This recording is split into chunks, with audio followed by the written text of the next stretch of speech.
ਭਾਰਤ ਦੇ ਪ੍ਰਧਾਨ ਮੰਤਰੀ ਨਰਿੰਦਰ ਮੋਦੀ ਦਾ ਬਿਆਨ ਬੜਾ ਚਰਚਾ 'ਚ, ਜਿਹਦੇ ਵਿੱਚ ਉਹਨਾਂ ਨੇ ਕਿਹਾ ਵੀ ਅਸੀਂ ਡੋਜ਼ੀਅਰ ਵਗੈਰਾ ਨਹੀਂ ਭੇਜਦੇ, ਅਸੀਂ ਤਾਂ ਅੱਤਵਾਦੀਆਂ ਨੂੰ ਉਹਦੇ ਘਰਾਂ 'ਚ ਵੜ ਕੇ ਮਾਰਦੇ ਹਾਂ। ਬੀਜੇਪੀ ਨੂੰ ਜਿਹੜਾ ਇਹ ਲੱਗਦਾ ਸੀ ਕਿ ਇਸ ਵਾਰ ਅਸੀਂ 400 ਤੋਂ ਵੱਧ ਵਿਧਾਇਕ ਮੈਂਬਰ ਪਾਰਲੀਮੈਂਟ ਜਿੱਤ ਕੇ ਆਪਦੀ ਮਨਮਰਜ਼ੀ ਕਰਾਂਗੇ ਸੱਤਾ ਹਥਿਆ ਕੇ, ਉਹ ਗੱਲ ਜਦੋਂ ਬਣਦੀ ਨਹੀਂ ਦਿਖ ਰਹੀ ਤਾਂ ਇਸ ਤਰੀਕੇ ਦੇ ਧਾਕੜ ਧੜੱਲੇਦਾਰ ਤੇ ਬੜੇ ਹਿੰਦੂ ਕੱਟੜਵਾਦ ਨੂੰ ਹੁਲਾਰਾ ਦੇਣ ਵਾਲੇ ਬਿਆਨ ਜਿਹੜੇ ਨੇ ਉਹ ਦੇਣ ਦੀ ਲੋੜ ਮਹਿਸੂਸ ਹੋ ਰਹੀ ਹੈ। ਇਹ ਸਭ ਪਾਸੇ ਗੱਲ ਘੁੰਮ ਗਈ ਆ ਵੀ ਹਿੰਦੂ ਰਾਸ਼ਟਰ ਦਾ ਐਲਾਨ ਕਰਨਾ ਹੈ ਤੇ ਨਾਲ ਦੀ ਨਾਲ ਇਹ ਗੱਲ ਪੱਕੀ ਹੋ ਗਈ ਆ ਕਿ ਕਿਸੇ ਨਾ ਕਿਸੇ ਤਰੀਕੇ ਨਾਲ ਭਾਰਤ ਵਿੱਚ ਰਿਜ਼ਰਵੇਸ਼ਨ ਦਾ ਰਾਖਵੇਂਕਰਨ ਦਾ ਭੋਗ ਪਾਇਆ ਜਾਵੇ। ਹਿੰਦੂ ਹਿੰਦੁਸਤਾਨ ਦੇ ਸਤਾਏ ਹੋਏ ਲੋਕ, ਉਹ ਲੋਕ ਜਿਨ੍ਹਾਂ ਦੇ ਦਿਲ ਦਿਮਾਗ ਵਿੱਚ ਇਹ ਗੱਲ ਵਸਦੀ ਜਾ ਰਹੀ ਆ ਕਿ ਬੀਜੇਪੀ ਕਰਕੇ RSS ਦਾ ਜਿਹੜਾ ਏਜੰਡਾ ਉਹ ਦਿਨੋਂ ਦਿਨ ਇਸ ਮੁਲਕ ਦੇ ਵਿੱਚ ਮਜ਼ਬੂਤੀ ਨਾਲ ਵੱਧ ਰਿਹਾ, ਜਿਹੜੇ ਲੋਕ ਇਹ ਸੋਚ ਵਾਲੇ ਆ ਉਹਨਾਂ ਨੂੰ ਲੱਗਣ ਲੱਗ ਪਿਆ ਕਿ ਇਸ ਵਾਰ ਪੰਜਾਬ ਦੇ ਵਿੱਚ ਵੱਧ ਤੋਂ ਵੱਧ ਇਹੋ ਜਿਹੇ ਲੋਕਾਂ ਨੂੰ ਵੋਟ ਦਿੱਤੀ ਜਾਵੇ ਜਿਹੜੀ ਬੀਜੇਪੀ ਦੇ ਏਜੰਡੇ ਦੇ ਬਿਲਕੁਲ ਉਲਟ ਖੜੇ ਦਿਖਦੇ। ਪੰਜਾਬ ਦੇ ਵਿੱਚ ਵੋਟਾਂ ਦਾ ਧਰੂਵੀਕਰਨ ਨਵੇਂ ਸਿਰਿਓਂ ਦਾ ਦੇਖ ਕੇ ਇੱਥੇ ਜਿਹੜੀ ਬੀਜੇਪੀ ਆ ਜਾਂ ਹਿੰਦੂ ਕੱਟੜਵਾਦ ਆ ਉਹ ਕੁਝ ਇਹੋ ਜਿਹਾ ਕਰਾ ਸਕਦੀ ਆ ਕਾਰਾ, ਜਿਹਦੇ ਨਾਲ ਪੰਜਾਬੀ ਹਿੰਦੂ ਨੂੰ ਪੰਜਾਬ ਦੇ ਇਹਨਾਂ ਉਮੀਦਵਾਰਾਂ ਦੇ ਖਿਲਾਫ ਲਾਮਬੰਦ ਕੀਤਾ ਜਾਵੇ। 1984 ਦੇ ਦਰਬਾਰ ਸਾਹਿਬ ਦੇ ਹਮਲੇ ਤੋਂ ਬਾਅਦ 1 ਸਾਲ ਦੇ ਵਿੱਚ ਹੀ ਮਈ 1983 ਚ ਖਬਰ ਆ ਗਈ ਕਿ ਜੀ ਕੈਨੇਡਾ ਤੋਂ ਜਹਾਜ਼ ਉੱਡਿਆ ਸੀ ਤੇ ਉਹ ਜਹਾਜ਼ 에ਅਰ ਇੰਡੀਆ ਦਾ ਬਲਾਸਟ ਹੋ ਗਿਆ। ਉਸ ਗੱਲ ਦੇ ਉੱਤੇ ਸਾਡੀ ਜਿਹੜੀ ਹਮਾਇਤ ਸਾਰੇ ਸੰਸਾਰ ਵਿੱਚ ਵੱਧ ਫੁੱਲ ਰਹੀ ਸੀ, ਉਹਨੂੰ ਬਹੁਤ ਕਰਾਰਾ ਝਟਕਾ ਲੱਗਿਆ ਸੀ। ਇਸ ਮੌਕੇ ਵੀ ਭਾਰਤ ਸਰਕਾਰ ਇਸ ਤਰੀਕੇ ਦੀਆਂ ਖੇਡਾਂ ਖੇਡ ਰਹੀ ਹੈ। ਐਡਵੋਕੇਟ ਗੁਰਪਤਵੰਤ ਸਿੰਘ ਪੰਨੂ ਵਾਲਾ ਮਾਮਲਾ ਜਦੋਂ ਦਾ ਸਾਹਮਣੇ ਆਇਆ, ਉਸ ਤੋਂ ਬਾਅਦ ਵਿੱਚ ਭਾਰਤ ਸਰਕਾਰ ਪਹਿਲਾਂ ਤਾਂ ਜ਼ਰੂਰ ਇਹ ਚਾਹੁੰਦੀ ਸੀ, ਇਹ ਕਹਿੰਦੀ ਸੀ ਵੀ ਆਪਾਂ ਇਹ ਗੱਲ ਲੁਕਾਉਣੀ ਆ, ਆਪਾਂ ਇਹ ਤੋਂ ਭੱਜਣਾ, ਪਰ ਹੁਣ ਤਾਂ ਉਹ ਢੱਲੇ ਨਾਲ ਕਹਿੰਦੇ ਆ ਜੀ ਹਾਂ ਅਸੀਂ ਤਾਂ ਹੀ ਕਰਦੇ ਹੁੰਦੇ। ਸਿੱਖ ਜਿੰਨਾ ਮਰਜ਼ੀ ਭਾਰਤ ਮਾਤਾ ਕੀ ਜੈ ਕਰਦੇ ਫਿਰਨ, ਪਰ ਸਿੱਖਾਂ ਨੂੰ ਬਦਨਾਮ ਕਰਨ ਲਈ, ਸਿੱਖਾਂ ਦੀ ਨਸਲਕੁਸ਼ੀ ਕਰਨ ਲਈ ਭਾਰਤ ਸਰਕਾਰ ਇਕਜੁੱਟ ਇੱਕ ਮੁੱਠ ਹੋ ਕੇ ਪੂਰੀ ਅਹਿਦ ਕਰੀ ਬੈਠੀ। ਇਹ ਵਾਸ਼ਿੰਗਟਨ ਪੋਸਟ ਨੇ ਕਿਹਾ ਕਿ ਪੰਨੂ ਦੇ ਕਤਲ ਦੀ ਸਾਜ਼ਿਸ਼ ਪਿੱਛੇ ਰਾਹ ਦਾ ਹੱਥ ਹੈ। ਉੱਥੇ ਬਰਾਬਰ ਜਸਟਿਨ ਟਰੂਡੋ ਦੀ ਖਬਰ ਹੈ ਕਿ ਕੈਨੇਡਾ ਸਰਕਾਰ ਸਿੱਖਾਂ ਦੀ ਰਾਖੀ ਲਈ ਹਮੇਸ਼ਾ ਤਿਆਰ ਹੈ। ਜਿਸ ਮੁਲਕ ਦੀ ਰਾਖੀ ਲਈ ਫੌਜਾਂ ਦੇ ਵਿੱਚ ਸ਼ਾਮਲ ਹੋ ਕੇ ਸਾਡੇ ਫੌਜੀਆਂ ਨੇ ਜੰਗਾਂ ਲੜੀਆਂ, ਜਿਸ ਮੁਲਕ ਦੀ ਭੁੱਖ ਮਿਟਾਉਣ ਲਈ ਅਸੀਂ ਪੰਜਾਬ ਦੇ ਵਿੱਚ ਇੱਥੇ ਖੇਤੀ ਦੇ ਵਿੱਚ ਉਹ ਕੁਝ ਕੀਤਾ ਕਿ ਜਿਹੜਾ ਇਹ ਭਿਖਾਰੀਆਂ ਵਰਗਾ ਮੁਲਕ ਸੀ, ਇਹ ਰਜਾਤ ਅੱਜ ਉਹ ਮੁਲਕ ਸਾਡੇ ਕਤਲਾਂ ਦਾ, ਸਾਡੀ ਨਸਲਕੁਸ਼ੀ ਦਾ ਜੁਗਾੜ ਕਰਦਾ ਫਿਰਦਾ। TV 84 ਉੱਤੇ ਪ੍ਰੋਗਰਾਮ ਖਬਰ ਦੀ ਖਬਰ ਦੇਖ ਰਿਹਾ ਹੈ ਸਾਰੇ ਦਰਸ਼ਕਾਂ ਨੂੰ ਮੈਂ ਸਰਜੀਤ ਸਿੰਘ ਘੁਮਾਣ ਫਤਿਹ ਅਰਜ਼ ਕਰਦਾ ਜੀ। ਵਾਹਿਗੁਰੂ ਜੀ ਕਾ ਖਾਲਸਾ, ਵਾਹਿਗੁਰੂ ਜੀ ਕੀ ਫਤਿਹ।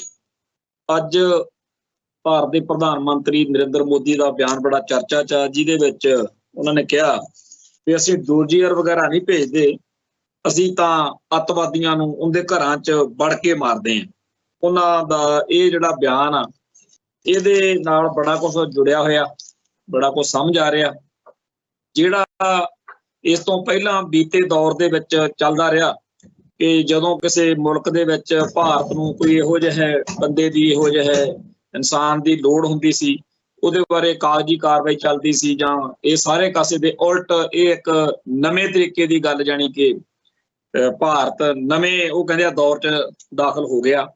ਭਾਵੇਂ ਸਾਨੂੰ ਇਹ ਗੱਲ ਅੱਜ ਮੋਦੀ ਅੱਜ ਦੱਸ ਰਿਹਾ, ਪਰ ਸਾਰੀ ਦੁਨੀਆ ਨੂੰ ਪਹਿਲਾਂ ਹੀ ਪਤਾ, ਖਾਸ ਤੌਰ ਤੇ ਸਿੱਖ ਜਗਤ ਨੂੰ ਤਾਂ ਪਹਿਲਾਂ ਹੀ ਪਤਾ। ਜਦੋਂ ਹਰਮੀਤ ਸਿੰਘ PhD ਨੂੰ ਪਾਕਿਸਤਾਨ ਦੇ ਵਿੱਚ ਸ਼ਹੀਦ ਕੀਤਾ ਗਿਆ, ਉਦੋਂ ਤੋਂ ਆਪਾਂ ਜਾਣਦੇ ਹਾਂ ਕਿ ਇਹ ਸਾਰਾ ਕੁਝ ਚੱਲ ਰਿਹਾ।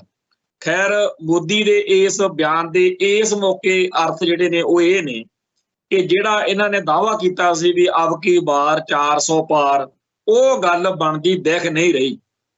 ਮਤਲਬ ਕਿ ਬੀਜੇਪੀ ਨੂੰ ਜਿਹੜਾ ਇਹ ਲੱਗਦਾ ਸੀ ਕਿ ਇਸ ਵਾਰ ਅਸੀਂ 400 ਤੋਂ ਵੱਧ ਵਿਧਾਇਕ ਮੈਂਬਰ ਪਾਰਲੀਮੈਂਟ ਜਿੱਤ ਕੇ ਆਪਦੀ ਮਨਮਰਜ਼ੀ ਕਰਾਂਗੇ ਸੱਤਾ ਹਥਿਆ ਕੇ, ਉਹ ਗੱਲ ਜਦੋਂ ਬਣਦੀ ਨਹੀਂ ਦਿਖ ਰਹੀ ਤਾਂ ਇਸ ਤਰੀਕੇ ਦੇ ਧਾਕੜ ਧੜੱਲੇਦਾਰ ਤੇ ਬੜੇ ਹਿੰਦੂ ਕੱਟੜਵਾਦ ਨੂੰ ਹੁਲਾਰਾ ਦੇਣ ਵਾਲੇ ਬਿਆਨ ਜਿਹੜੇ ਨੇ ਉਹ ਦੇਣ ਦੀ ਲੋੜ ਮਹਿਸੂਸ ਹੋ ਰਹੀ ਹੈ। ਇਹ ਗੱਲ ਬੜੀ ਚੰਗੀ ਤਰ੍ਹਾਂ ਸਮਝ ਲੈਣੀ ਚਾਹੀਦੀ ਆ ਕਿ ਭਾਰਤ ਦਾ ਦਲਿਤ ਵਰਗ ਤੇ ਹੋਰ ਬਹੁਤ ਸਾਰੇ ਵਰਗ ਜਿਨ੍ਹਾਂ ਚੋਂ ਮੋਟੇ ਤੌਰ ਦੇ ਉੱਤੇ ਕਾਮਰੇਡੀ ਖਿਆਲਾਂ ਨਾਲ ਸੰਬੰਧਿਤ ਜਿਹੜੇ ਖਿੱਤੇ ਆ, ਇਹ ਸਭ ਪਾਸੇ ਗੱਲ ਘੁੰਮ ਗਈ ਆ ਵੀ ਹਿੰਦੂ ਰਾਸ਼ਟਰ ਦਾ ਐਲਾਨ ਕਰਨਾ ਹੈ। ਤੇ ਨਾਲ ਦੀ ਨਾਲ ਇਹ ਗੱਲ ਪੱਕੀ ਹੋ ਗਈ ਆ ਕਿ ਜੇਕਰ ਭਾਰਤ ਵਿੱਚ ਦੁਬਾਰਾ ਹੁਣ ਮੋਦੀ ਦੀ ਸੱਤਾ ਆਈ, ਬੀਜੇਪੀ ਤਾਕਤ ਵਿੱਚ ਆਈ, ਤਾਂ ਜਿਹੜਾ ਰਾਖਵਾਂ ਕਰਨਾ ਜਿਹੜਾ 1950 ਤੋਂ ਭਾਰਤ ਦੇ ਸੰਵਿਧਾਨ ਦੇ ਰਾਹੀਂ ਭਾਰਤ ਦੇ ਮੂਲ ਵਾਸੀ ਜਿਨ੍ਹਾਂ ਨੂੰ ਦਲਿਤ ਕਹਿ ਕੇ ਬ੍ਰਾਹਮਣਵਾਦ ਨੇ ਸਦੀਆਂ ਤੋਂ ਭੰਡਿਆ, ਜਿਨ੍ਹਾਂ ਨੂੰ ਕੱਲੇ ਖਾਲਸਾ ਪੰਥ ਨੇ ਸਿੱਖ ਧਰਮ ਨੇ ਗਲ ਨਾਲ ਲਾਇਆ, ਬਾਕੀ ਹਰੇਕ ਨੇ ਉਹਨਾਂ ਦਾ ਜਿਹੜਾ ਹੈਗਾ ਕਿਸੇ ਨੇ ਬਾਤ ਨਹੀਂ ਪੁੱਛੀ, ਤੇ ਜਿਹੜਾ ਇਹ ਵਰਗ ਵਾ ਇਹਨੂੰ ਇੱਕ ਰਾਖਵਾਂ ਕਰਨ ਦਿੱਤਾ ਗਿਆ ਕਿ ਜਿਹੜੀ ਇਹਨਾਂ ਨਾਲ ਮਹਾ ਬੇਇਨਸਾਫੀ ਸਦੀਆਂ ਤੋਂ ਚੱਲੀ ਆ ਰਹੀ ਆ, ਉਹਦੇ ਕਰਕੇ ਇਹਨਾਂ ਨੂੰ ਵਿਸ਼ੇਸ਼ ਸਹੂਲਤਾਂ ਦਿੱਤੀਆਂ ਜਾਣ, ਰਿਜ਼ਰਵੇਸ਼ਨ ਦਿੱਤੀ ਜਾਵੇ। ਤੋ ਜਿਹੜਾ ਇਹ ਰਿਜ਼ਰਵੇਸ਼ਨ ਦਾ ਚੱਲ ਰਿਹਾ ਕੰਮ ਸੀਗਾ, ਇਹ ਇੱਕ ਵਾਰੀ ਜਦੋਂ ਮੰਡਲ ਕਮਿਸ਼ਨ ਦੀਆਂ ਰਿਪੋਰਟਾਂ ਬੀਪੀ ਸਿੰਘ ਦੀ ਸਰਕਾਰ ਮੌਕੇ 1990-91 ਦੇ ਵਿੱਚ ਇਹ ਮਸਲਾ ਉੱਭਰਿਆ ਸੀ, ਉਦੋਂ ਵੀ ਹਿੰਦੂ ਕੱਟੜਵਾਦ ਬੜਾ ਇਸ ਗੱਲ ਦੇ ਖਿਲਾਫ ਡਟ ਗਿਆ ਸੀ। ਆਮ ਕਿਹਾ ਜਾਂਦਾ ਸੀ ਵੀ ਜੇ ਮੰਡਲ ਆਇਆ, ਜਾਣੀ ਕਿ ਮੰਡਲ ਕਮਿਸ਼ਨ ਆਇਆ, ਤਾਂ ਕਰਮੰਡਲ ਜਾਣੀ ਕਿ ਬ੍ਰਾਹਮਣਵਾਦ ਬੀਜੇਪੀ ਨੂੰ ਬਲ ਮਿਲਿਆ। ਸੋ ਇਸ ਮੌਕੇ ਜਦੋਂ ਹੁਣ ਉਹਨਾਂ ਨੇ ਸੱਤਾ ਦਾ ਸਵਾਦ ਚੱਖ ਲਿਆ ਤੇ ਉਹਨਾਂ ਦੀ ਜਿਹੜੀ ਮਜਬੂਰੀ ਸੀ ਕਿ ਸਾਡੇ ਕਿਤੇ 400 ਪਾਰਲੀਮੈਂਟ ਮੈਂਬਰ ਜਦੋਂ ਬਣ ਗਏ ਅਸੀਂ ਉਦੋਂ ਫੱਟੇ ਚੱਕ ਸਕਦੇ ਹਾਂ, ਉਸ ਗੱਲ ਨੂੰ ਮੁੱਖ ਰੱਖ ਕੇ ਇਹ ਜਿਹੜਾ ਕੰਮ ਚੱਲ ਰਿਹਾ ਕਿ ਆਪਾਂ ਪਾਰਲੀਮੈਂਟ ਦੇ ਵਿੱਚ ਮਨਮਰਜ਼ੀ ਦੇ ਫੈਸਲੇ ਕਰਨੇ ਆ, ਉਹਦੇ ਵਿੱਚ ਇਹ ਫੈਸਲਾ ਵੀ ਹੈ ਕਿ ਕਿਸੇ ਨਾ ਕਿਸੇ ਤਰੀਕੇ ਨਾਲ ਭਾਰਤ ਵਿੱਚ ਰਿਜ਼ਰਵੇਸ਼ਨ ਦਾ ਰਾਖਵੇਂ ਕਰਨ ਦਾ ਭੋਗ ਪਾਇਆ ਜਾਵੇ। ਰਾਖਵੇਂ ਕਰਨ ਦਾ ਭੋਗ ਪਾਉਣ ਦਾ ਅਰਥ ਹੈਗਾ ਭਾਰਤ ਵਿੱਚ ਉਹ ਸਾਰਾ ਮਨੂ ਸਿਮਰਤੀ ਵਾਲਾ, ਉਹ ਸਾਰਾ ਬ੍ਰਾਹਮਣਵਾਦ ਵਾਲਾ ਦੌਰ ਲੈ ਕੇ ਆਉਣਾ। ਭਾਰਤੀ ਇਤਿਹਾਸ ਨੂੰ ਜਦੋਂ ਪੜ੍ਹਾਇਆ ਜਾਂਦਾ ਸਕੂਲਾਂ 'ਚ, ਉਦੋਂ ਕਿਹਾ ਜਾਂਦਾ ਵੀ ਗੁਪਤ ਕਾਲ ਜਿਹੜਾ ਸੀ ਉਹ ਸਵਰਨ ਯੁੱਗ ਸੀ, ਜਾਣੀ ਕਿ ਸੁਨਹਿਰੀ ਯੁੱਗ ਭਾਰਤ ਦਾ ਸੀਗਾ। ਸੁਨਹਿਰੀ ਯੁੱਗ ਤੋਂ ਭਾਵ ਕੀ ਜਦੋਂ ਬ੍ਰਾਹਮਣਵਾਦ ਦੀ ਤੂਤੀ ਬੋਲਦੀ ਸੀ। ਸੋ ਬ੍ਰਾਹਮਣਵਾਦ ਦੀ ਦੁਬਾਰਾ ਤੂਤੀ ਬੁਲਵਾਉਣ ਦੇ ਲਈ ਭਾਰਤ ਦੇ ਸੰਵਿਧਾਨ ਦੇ ਵਿੱਚ ਸੋਧਾਂ ਕਰਕੇ ਇੱਥੇ ਇਹੋ ਜਿਹਾ ਸਿਸਟਮ ਦੁਬਾਰਾ ਨਵੇਂ ਸਿਰੋਂ ਖੜਾ ਕਰਨ ਦੇ ਲਈ, ਜਿਹਦੇ ਵਿੱਚ ਬੀਤੇ ਦੌਰ ਦਾ ਬਹੁਤ ਕੁਝ ਬਦਲਿਆ ਜਾਣਾ, ਉਹ ਜਦੋਂ ਗੱਲ ਸਮਝ ਲੱਗੀ ਆ ਤਾਂ ਜਿੱਥੇ ਜਿੱਥੇ ਹੁਣ ਤੱਕ ਵੋਟਾਂ ਪਈਆਂ ਨੇ ਉੱਥੇ ਜੋ ਕੁਝ ਇਹਨਾਂ ਨੂੰ ਲੱਗ ਰਿਹਾ ਕਿ ਵੋਟਾਂ ਬਿਲਕੁਲ, ਇਹ ਵੀ ਇੱਕ ਰੌਲਾ ਹੈਗਾ ਵੀ EVM ਦੇ ਰਾਹੀਂ ਵੋਟਾਂ ਦੇ ਨਤੀਜੇ ਪ੍ਰਭਾਵਿਤ ਹੋਣਗੇ ਜਾਂ ਹੋ ਸਕਦੇ ਆ, ਇਹ ਪਹਿਲੇ ਦਿਨ ਤੋਂ ਹੀ ਲੱਫੜ ਚੱਲਿਆ ਆਉਂਦਾ।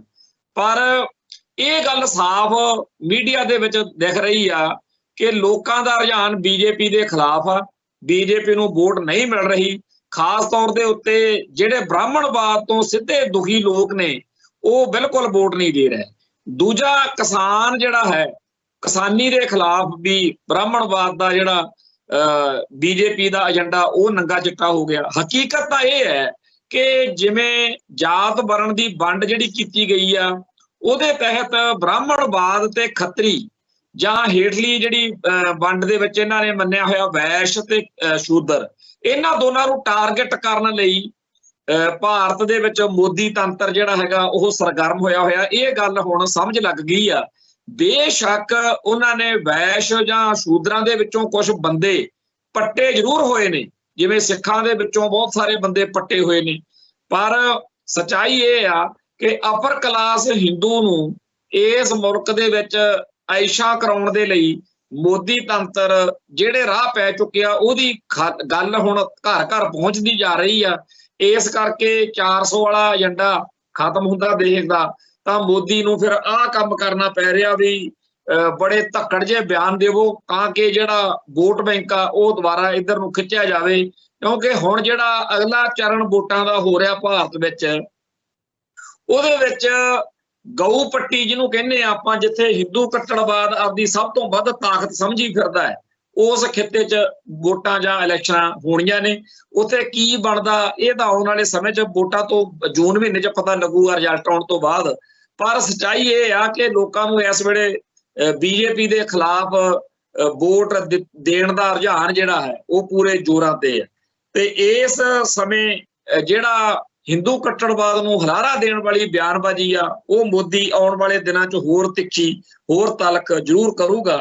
ते ये गल सानू सारिआं नूं चेते रखण दी लोड़ आ कि अज दे अजीत अखबार दे उत्ते भी एक इस तरीके दी खबर लगी आ कि जिस तरीके नाल पंजाब दे विच भाई अमरतपाल सिंह, सरदार सिमरजीत सिंह मान, भाई अमरतपाल सिंह छंदड़ा जिहड़े कि भाई रछपाल सिंह छंदड़ा दे बेटे आ, इंदिरा कांड वाले सरदार बेअंत सिंह दे सपुत्र शहीद बेअंत सिंह दे सपुत्र भाई सरबजीत सिंह मलोआ, इहो जे बहुत सारे जिहड़े सिख इलैक्शन दे विच मैदान विच उतरे आ, ओहदी करके जिहड़ा anti Hindu, anti Hindi, anti Hindustan जिहड़ा वोट बैंक आ, जानी कि हिंदी हिंदू हिंदुस्तान दे सताए हुए लोग, वो लोग जिन्हां दे दिल दिमाग विच ये गल वसदी जा रही है कि बीजेपी करके RSS दा जिहड़ा एजेंडा वो दिनों दिन इस मुल्क दे विच मजबूती नाल वध रहा। जिहड़े लोग ये सोच वाले आ उन्हां नूं लगण लग पिया कि इस बार पंजाब दे विच वध तो वध इहो जिहे लोकां नूं वोट दित्ती जावे जिहड़ी बीजेपी दे एजेंडे दे बिल्कुल उलट खड़े दिखदे। सो पंजाब दे विच वोटां दा ध्रुवीकरण नवें सिरों दा देख के इत्थे जिहड़ी बीजेपी आ जां हिंदू कट्टड़वाद आ वो कुछ इहो जिहा कर आ सकदी आ कारा जिहदे नाल पंजाबी हिंदू नूं पंजाब दे इन्हां उम्मीदवारां दे खिलाफ लामबंद कीता जावे। जानी कि कोई इहो जी घटना दी इस वेले बीजेपी नूं लोड़ आ जिहदे नाल जिहड़े हिंदू तवीए ने उन्हां दी वोट वध जावे ते जिहड़े भाई सिमरजीत सिंह मान, भाई अमरतपाल सिंह छंदड़ा, भाई सरबजीत सिंह मलोआ वर्गे उम्मीदवार ने इन्हां दी वोट घट जावे, टुट जावे। चेते करो जदों 1984 दे दरबार साहिब दे हमले तो बाद एक साल दे विच ही मई 1983 च खबर आ गई कि जी कनेडा तो जहाज उड्डिया सी ते ओह जहाज एयर इंडिया दा ब्लास्ट हो गया। उस गल दे उत्ते साडी जिहड़ी हमायत सारे संसार विच वध फुल रही सी ओनू बहुत करारा झटका लग्या सी। इस मौके भी भारत सरकार इस तरीके दीयां खेडां खेड रही है। भारत सरकार दे बड़े कैट टाउट ने जिहड़े खालिस्तानी पग्गां भी बन सकदे है, वो किते भी इहो जिहा कारा कर सकदे।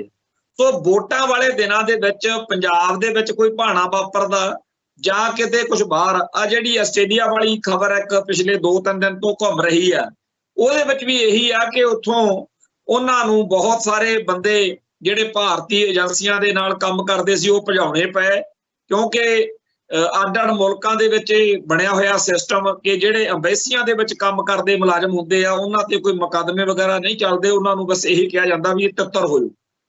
ਕਈ ਵਾਰ ਇਹ ਗੱਲਾਂ ਆਪਣੇ ਸਾਹਮਣੇ ਵਾਪਰੀਆਂ, ਕੈਨੇਡਾ ਦੇ ਵਿੱਚੋਂ ਵੀ ਭਜਾਏ ਸੀ, ਉਦੋਂ ਕਨਿਸ਼ਕ ਜਹਾਜ਼ ਕਾਂਡ ਵਾਲੇ ਹਾਦਸੇ ਤੋਂ ਬਾਅਦ ਵੀ ਭਜਾਏ ਸੀ। ਹੁਣ ਜਿਹੜੀ ਆਸਟ੍ਰੇਲੀਆ ਵਾਲੀ ਖਬਰ ਆਈ ਆ ਹੈ ਤਾਂ ਭਾਵੇਂ ਉਹ ਕਾਫੀ ਚਿਰ ਦੀ ਹੈ ਜਿਹੜੀ ਘਟਨਾ ਆ, ਗੱਲ ਜਦੋਂ ਉਹ ਵਾਪਰੀ ਸੀ, ਪਰ ਉਹਦੇ ਵਿੱਚ ਜਿਹੜਾ ਇਹ ਨੁਕਤਾ ਹੈ ਕਿ ਜੀ ਇਹ ਜਿਹੜੇ ਬੰਦੇ ਭਜਾਏ ਆ ਇੰਡੀਆ ਦੇ, ਇਹਨਾਂ ਨੇ ਉੱਥੇ ਏਅਰਪੋਰਟਾਂ ਦੇ ਬਾਰੇ ਬੜੀ ਜਾਣਕਾਰੀ ਇਕੱਠੀ ਕਰਨੀ ਚਾਹੀਦੀ ਸੀ। ਹੁਣ ਇਹ ਗੱਲ ਬੜੀ ਸੋਚਣ ਵਾਲੀ ਹੈ ਕਿ ਜਿਹੜਾ ਬੀਤਿਆ ਸਮਾਂ ਲੰਘ ਕੇ ਗਿਆ, ਜੇ ਉਹਦੇ ਵਿੱਚ ਇਹ ਜਿਹੜੇ ਭਾਰਤੀ ਏਜੰਟ ਸੀ ਜੇ ਆਸਟ੍ਰੇਲੀਆ ਦੇ ਵਿੱਚ ਕੋਈ ਇਹੋ ਜਿਹੀ ਵਾਰਦਾਤ ਏਅਰਪੋਰਟਾਂ ਤੇ ਸਿੱਖੀ ਨਾਂ ਹੇਠ ਕਰਦੇ ਤਾਂ ਸਾਡੇ ਲਈ ਕਿੰਨੀ ਮੁਸ਼ਕਲ ਵੱਧ ਸਕਦੀ ਸੀ। ਬਾਅਦ ਵਿੱਚ ਇਹ ਗੱਲ ਆਪਣੇ ਸਾਹਮਣੇ ਨਸ਼ਰ ਹੋਈ ਆ ਕਿ ਆਸਟ੍ਰੇਲੀਆ ਦੇ ਵਿੱਚ ਉੱਥੇ ਮੰਦਰਾਂ ਦੇ ਉੱਤੇ ਖਾਲਿਸਤਾਨੀ ਨਾਅਰੇ ਆਪ ਹੀ ਲਿਖਦੇ ਫਿਰਦੇ ਸੀ। ਇਹੋ ਜਿਹੀਆਂ ਵਾਰਦਾਤਾਂ ਇਹਨਾਂ ਨੇ ਹੋਰ ਮੁਲਕਾਂ 'ਚ ਵੀ ਕੀਤੀਆਂ ਨੇ ਜਿਹਦੇ ਨਾਲ ਸਿੱਖਾਂ ਦੀ ਬਦਨਾਮੀ ਹੋਵੇ। ਆਸਟ੍ਰੇਲੀਆ ਦੇ ਵਿੱਚ ਏਅਰਪੋਰਟਾਂ ਦੀ ਜਿਸ ਤਰੀਕੇ ਨਾਲ ਜਸੂਸੀ ਕਰਦੇ ਭਾਰਤੀਆਂ ਦੀ ਚਰਚਾ ਛਿੜੀ ਹੈ ਜਾਂ ਇਸੇ ਤਰੀਕੇ ਦੀਆਂ ਗੱਲਾਂ ਹੋਰ ਨਾ ਕਈ ਮੁਲਕਾਂ 'ਚ ਸਾਹਮਣੇ ਆ ਰਹੀਆਂ, ਇਹ ਤੋਂ ਸਾਫ਼ ਸਮਝ ਲਓ ਜਿਨ੍ਹਾਂ ਲੋਕਾਂ ਨੂੰ ਜਿਹੜੇ ਸਿੱਖਾਂ ਨੂੰ ਭਾਰਤ ਮਾਤਾ ਕੀ ਜੈ ਦਾ ਬੜਾ ਬੁਖਾਰ ਚੜਿਆ ਰਹਿੰਦਾ ਵੀ ਭਾਈ ਉਹ ਸਿੱਖੀ ਨੂੰ ਤੇ ਸਿੱਖਾਂ ਨੂੰ ਟਾਰਗੇਟ ਕਿਵੇਂ ਕਰ ਰਹੇ ਨੇ। ਉਹ ਸਿੱਖਾਂ ਦੇ ਖਿਲਾਫ ਇੱਕ ਨੈਰੇਟਿਵ, ਇੱਕ ਵਰਤਾਂਤ ਸਿਰਜਣਾ ਚਾਹੁੰਦੇ ਆ ਕਿ ਸਾਰੇ ਸੰਸਾਰ ਦੇ ਵਿੱਚ ਇਹੋ ਜਿਹਾ ਮਾਹੌਲ ਬਣਿਆ ਹੋਵੇ ਕਿ ਜਦੋਂ ਸਿੱਖਾਂ ਦੀ ਨਸਲਕੁਸ਼ੀ ਹੋਵੇ ਤਾਂ ਇੱਕ ਵੀ ਬੰਦਾ ਸਿੱਖਾਂ ਦੇ ਹੱਕ 'ਚ ਨਾ ਬੋਲੇ। ਇਹਦੇ ਲਈ ਜੋ ਕੁਝ ਕਰ ਰਿਹਾ ਇੰਡੀਆ, ਉਹ ਹੁਣ ਕਿਸੇ ਨੂੰ ਕਹਿਣ ਸੁਣਨ ਵਾਲੀ ਗੱਲ ਨਹੀਂ। ਹੁਣ ਤਾਂ ਆਪ ਹੀ ਇਹ ਸਾਰੇ ਸਬੂਤ ਤੇ ਤੱਥ ਜਿਹੜੇ ਨੇ ਉਹ ਜ਼ਾਹਿਰ ਹੁੰਦੇ ਜਾ ਰਹੇ ਨੇ। ਤੇ ਜਿਸ ਤਰੀਕੇ ਨਾਲ ਐਡਵੋਕੇਟ ਗੁਰਪਤਵੰਤ ਸਿੰਘ ਪੰਨੂ ਵਾਲਾ ਮਾਮਲਾ ਜਦੋਂ ਦਾ ਸਾਹਮਣੇ ਆਇਆ, ਉਸ ਤੋਂ ਬਾਅਦ ਵਿੱਚ ਭਾਰਤ ਸਰਕਾਰ ਪਹਿਲਾਂ ਤਾਂ ਜ਼ਰੂਰ ਇਹ ਚਾਹੁੰਦੀ ਸੀ, ਇਹ ਕਹਿੰਦੀ ਸੀ ਵੀ ਆਪਾਂ ਇਹ ਗੱਲ ਲੁਕਾਉਣੀ ਆ, ਆਪਾਂ ਇਹ ਤੋਂ ਭੱਜਣਾ, ਪਰ ਹੁਣ ਤਾਂ ਉਹ ਢੱਲੇ ਨਾਲ ਕਹਿੰਦੇ ਆ ਜੀ ਹਾਂ ਅਸੀਂ ਤਾਂ ਹੀ ਕਰਦੇ ਹੁੰਨੇ ਆ।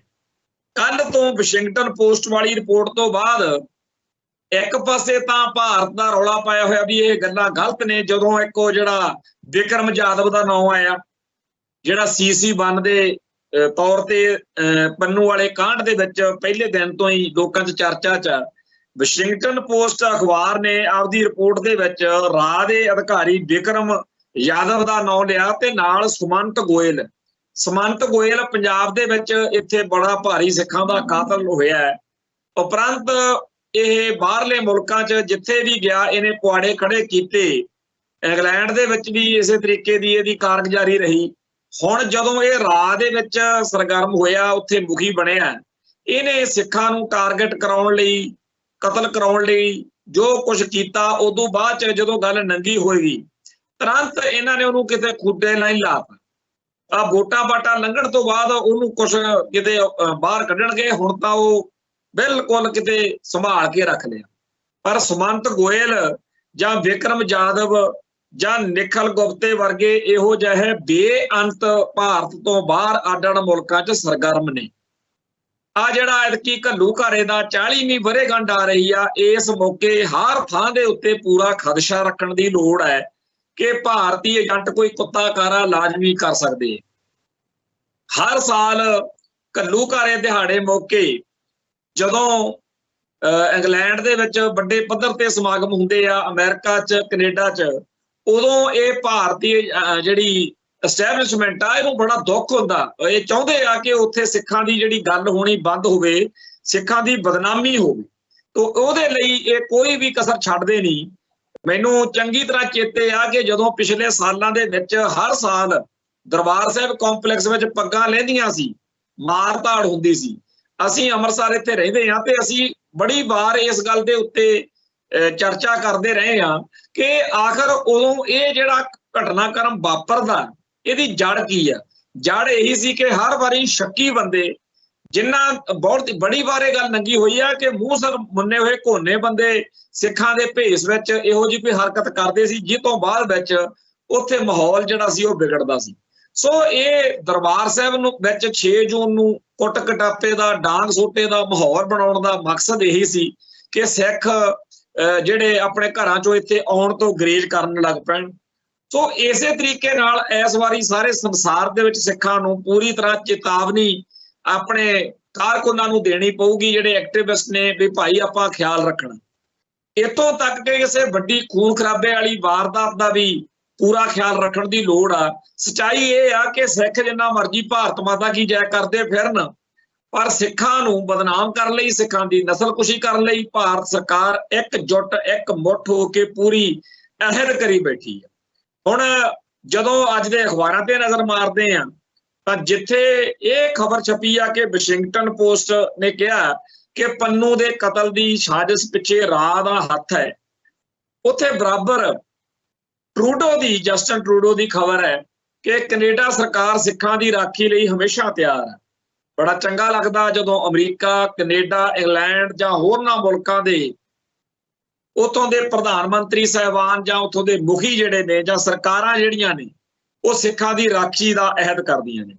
ਦੁੱਖ ਇਸ ਗੱਲ ਦਾ ਇਹ ਆਉਂਦਾ ਕਿ ਜਿਸ ਮੁਲਕ ਲਈ, ਜਿਨ੍ਹਾਂ ਦਾ ਧਰਮ ਬਚਾਉਣ ਲਈ ਸਾਡੇ ਗੁਰੂ ਸਾਹਿਬਾਨ ਨੇ ਕੁਰਬਾਨੀਆਂ ਕੀਤੀਆਂ, ਜਿਸ ਮੁਲਕ ਦੀ ਰਾਖੀ ਲਈ ਫੌਜਾਂ ਦੇ ਵਿੱਚ ਸ਼ਾਮਲ ਹੋ ਕੇ ਸਾਡੇ ਫੌਜੀਆਂ ਨੇ ਜੰਗਾਂ ਲੜੀਆਂ, ਜਿਸ ਮੁਲਕ ਦੀ ਭੁੱਖ ਮਿਟਾਉਣ ਲਈ ਅਸੀਂ ਪੰਜਾਬ ਦੇ ਵਿੱਚ ਇੱਥੇ ਖੇਤੀ ਦੇ ਵਿੱਚ ਉਹ ਕੁਝ ਕੀਤਾ ਕਿ ਜਿਹੜਾ ਇਹ ਭਿਖਾਰੀਆਂ ਵਰਗਾ ਮੁਲਕ ਸੀ, ਇਹ ਰਜਾਤ ਅੱਜ ਉਹ ਮੁਲਕ ਸਾਡੇ ਕਤਲਾਂ ਦਾ, ਸਾਡੀ ਨਸਲਕੁਸ਼ੀ ਦਾ ਜੁਗਾੜ ਕਰਦਾ ਫਿਰਦਾ। ਅਸੀਂ ਕੈਨੇਡਾ, ਅਮਰੀਕਾ ਤੇ ਹੋਰਨਾਂ ਮੁਲਕਾਂ ਦੇ ਜਦੋਂ ਬਿਆਨ ਆਉਂਦੇ ਹੈ ਕਿ ਅਸੀਂ ਸਿੱਖਾਂ ਦੀ ਰਾਖੀ ਲਈ ਹਮੇਸ਼ਾ ਤਿਆਰ ਆ, ਜਿਵੇਂ ਜਸਟਿਨ ਟਰੂਡੋ ਦਾ ਕੈਨੇਡਾ ਵੱਲੋਂ ਬਿਆਨ ਆਇਆ, ਉਹਨੂੰ ਦੇਖਦੇ ਹੋਏ ਜ਼ਰੂਰ ਸੋਚਦੇ ਆ ਕਿ ਭਾਰਤ ਸਰਕਾਰ ਇਹਦੇ ਬਿਲਕੁਲ ਉਲਟ ਐਕਟ ਕਰ ਰਹੀ ਹੈ ਤੇ ਮੰਗ ਕੀਤੀ ਜਾ ਰਹੀ ਹੈ ਸਿੱਖਾਂ ਤੋਂ ਕਿ ਸਿੱਖ ਇਸ ਮੁਲਕ ਦੇ ਵਫਾਦਾਰ ਰਹਿਣ। ਇਹ ਮੁਲਕ ਜਿਹੜਾ ਸਿੱਖੀ ਅਤੇ ਸਿੱਖਾਂ ਦਾ ਖੁਰਾ ਖੋਜ ਮਿਟਾਉਣ ਦੀ ਗੱਲ ਸੋਚਦਾ ਹੈ, ਉਹਦੇ ਲਈ ਸਾਨੂੰ ਬਹੁਤ ਵੱਡੀ ਕੀਮਤ ਤਾਰਨੀ ਪੈ ਰਹੀ ਹੈ। ਜਦੋਂ ਕੋਈ ਕਹਿੰਦੇ ਪਾਕਿਸਤਾਨ ਗਿਆ ਇਧਰੋਂ ਤੇ ਉੱਥੇ ਮੂੰਹ ਸਿਰ ਮੁੰਨੀ ਫਿਰਦਾ ਸਿੱਖ ਜਦੋਂ ਗਿਆ, ਉਹ ਕਿਸੇ ਮੁਸਲਮਾਨ ਨੇ ਆਖਿਆ ਉੱਥੇ ਬਜ਼ੁਰਗ ਨੇ ਕਿ ਜੇ ਆਪਦਾ ਧਰਮ ਹੀ ਤਿਆਗਣਾ ਸੀ ਫਿਰ ਇੱਥੋਂ ਉੱਜੜ ਕੇ ਜਾਣ ਦੀ ਕੀ ਲੋੜ ਸੀ। ਗਏ ਤਾਂ ਤੁਹਾਡੇ ਬਜ਼ੁਰਗ ਇਸੇ ਸੋਚ ਕਰਕੇ ਸੀ ਨਾ ਇੱਥੋਂ ਕਿ ਤੁਹਾਡਾ ਧਰਮ ਨੂੰ ਖਤਰਾ ਨਾ ਹੋ ਜੇ। ਭਾਰਤ ਵਿੱਚ ਸਾਡੀ ਹੋਂਦ, ਸਾਡਾ ਧਰਮ, ਸਾਡਾ ਸਭ ਕੁਝ ਖਤਰੇ 'ਚ ਹੈ ਤੇ ਸਾਡੇ ਬਹੁਤ ਘੱਟ ਆਗੂ ਨੇ ਜਿਹੜੇ ਇਸ ਤਰੀਕੇ ਦੀ ਬਿਆਨਬਾਜ਼ੀ ਕਰਕੇ ਸੱਚ ਨੂੰ ਸਾਹਮਣੇ ਲਿਆਉਣ। ਅੱਜ ਸਰਦਾਰ ਸਿਮਰਜੀਤ ਸਿੰਘ ਮਾਨ ਦਾ ਬਿਆਨ ਆਇਆ ਕਿ ਕੈਨੇਡਾ, ਪਾਕਿਸਤਾਨ, ਬਰਤਾਨੀਆ, ਪੰਜਾਬ, ਹਰਿਆਣਾ ਵਿੱਚ ਇੰਡੀਅਨ ਏਜੰਸੀਆਂ ਵੱਲੋਂ ਕਤਲ ਕੀਤੇ ਗਏ ਸਿੱਖਾਂ ਬਾਰੇ ਬਾਕੀ ਸਿਆਸੀ ਦਲਾਂ ਦਾ ਕੀ ਸਟੈਂਡ। ਉਹਨਾਂ ਨੇ ਸਾਫ਼ ਤੌਰ ਦੇ ਉੱਤੇ ਕਿਹਾ ਕਿ ਜਿਹੜਾ ਮੋਦੀ ਹੈ ਉਹਨੇ ਜਦੋਂ ਹੁਣ ਸ਼ਰੇਆਮ ਕਿਹਾ ਵੀ ਅਸੀਂ ਸਿੱਖਾਂ ਨੂੰ ਉਹਨਾਂ ਦੇ ਘਰਾਂ 'ਚ ਘੁਸ ਕੇ ਮਾਰਾਂਗੇ, ਜਾਣੀ ਕਿ ਕੌਮਾਂਤਰੀ ਪੱਧਰ ਤੇ ਆਪਦਾ ਜਿਹੜਾ ਉੱਤੇ ਇਲਜ਼ਾਮ ਲੱਗਦਾ ਸੀ ਉਹਨੂੰ ਪ੍ਰਵਾਨ ਕਰ ਲਿਆ। ਤੇ ਜਿਵੇਂ ਭਾਈ ਹਰਦੀਪ ਸਿੰਘ ਨਿੱਜਰ, ਰਪਦਮਨ ਸਿੰਘ ਮਲਕ, ਸੁਖਦੂਲ ਸਿੰਘ ਤੇ ਅਵਤਾਰ ਸਿੰਘ ਖੰਡਾ, ਭਾਈ ਪਰਮਜੀਤ ਸਿੰਘ ਪੰਜਵੜ, ਭਾਈ ਲਖਵੀਰ ਸਿੰਘ ਰੋਡੇ, ਭਾਈ ਦੀਪ ਸਿੰਘ ਸਿੱਧੂ, ਭਾਈ ਸ਼ੁਭਦੀਪ ਸਿੰਘ ਸਿੱਧੂ ਮੂਸੇਵਾਲਾ, ਹੋਰ ਬਹੁਤ ਉਹਨਾਂ ਨੇ ਨਾਂ ਲਿਖਿਆ ਵੀ ਇਹਨਾਂ ਸਾਰਿਆਂ ਦੇ ਕਤਲ ਜਿਹੜੇ ਨੇ ਉਹ ਭਾਰਤੀ ਏਜੰਸੀਆਂ ਨੇ ਕਰਵਾਏ। ਸੋ ਭਾਰਤੀ ਏਜੰਸੀਆਂ ਦੇ ਇਸ ਤਰੀਕੇ ਨਾਲ ਕਤਲਾਂ ਦੀ ਗੱਲ ਹੁਣ ਕੋਈ ਲੁਕੀ ਛਿਪੀ ਗੱਲ ਨਹੀਂ ਰਹੀ ਤੇ ਜਿਹੜੇ ਸਾਡੀ ਕੌਮ ਦੇ ਬੰਦੇ ਅਜੇ ਵੀ ਇਸ ਮੁਲਕ ਦੀ ਜੈ ਜੈਕਾਰ ਕਰਦੇ ਫਿਰਦੇ ਆ, ਉਹਨਾਂ ਨੂੰ ਸਾਨੂੰ ਸਮਝ ਨਹੀਂ ਆਉਂਦੀ ਵੀ ਹੋਰ ਕਿਹੜੇ ਤਰੀਕੇ ਨਾਲ ਉਹਨਾਂ ਨੂੰ ਮੱਤ ਦਿੱਤੀ ਜਾਵੇ। ਖੈਰ, ਉਸ ਅਕਾਲ ਪੁਰਖ ਵਾਹਿਗੁਰੂ ਦੇ ਚਰਨਾਂ 'ਚ ਅਰਦਾਸ ਬੇਨਤੀ ਹੋਈ ਕਰ ਸਕਦੇ ਆ ਕਿ ਸਾਡੀ ਕੌਮ ਨੂੰ, ਸਾਡੀ ਕੌਮ ਦੀ ਲੀਡਰਸ਼ਿਪ ਨੂੰ ਰਾਹ ਦਿਖਾਵੇ। ਖੈਰ, ਇੱਥੇ ਅੱਜ ਇੱਕ ਚਰਚਾ ਚੱਲ ਰਹੀ ਆ ਕਿ ਗੋਲਡੀ ਬਰਾੜ ਜਿਹੜਾ ਸਿੱਧੂ ਮੂਸੇਵਾਲੇ ਗਾਇਕ ਦੇ ਕਤਲ ਲਈ ਮੁੱਖ ਦੋਸ਼ੀ ਮੰਨਿਆ ਜਾਂਦਾ ਹੈ ਕਿ ਅਮਰੀਕਾ ਦੇ ਵਿੱਚ ਉਹਦਾ ਕਤਲ ਕਰ ਦਿੱਤਾ ਗਿਆ। ਕਹਿੰਦੇ ਆ ਕਿ ਗੈਂਗਸਟਰਾਂ ਦੀ ਇਹ ਜਿਹੜੀ ਆਪਸੀ ਜੰਗ ਚੱਲ ਰਹੀ ਆ, ਗੈਂਗਵਾਰ ਜਿਹਨੂੰ ਕਿਹਾ ਜਾ ਰਿਹਾ, ਉਹਦੇ ਵਿੱਚ ਗੋਲਡੀ ਬਰਾੜ ਦਾ ਕਤਲ ਹੋਇਆ।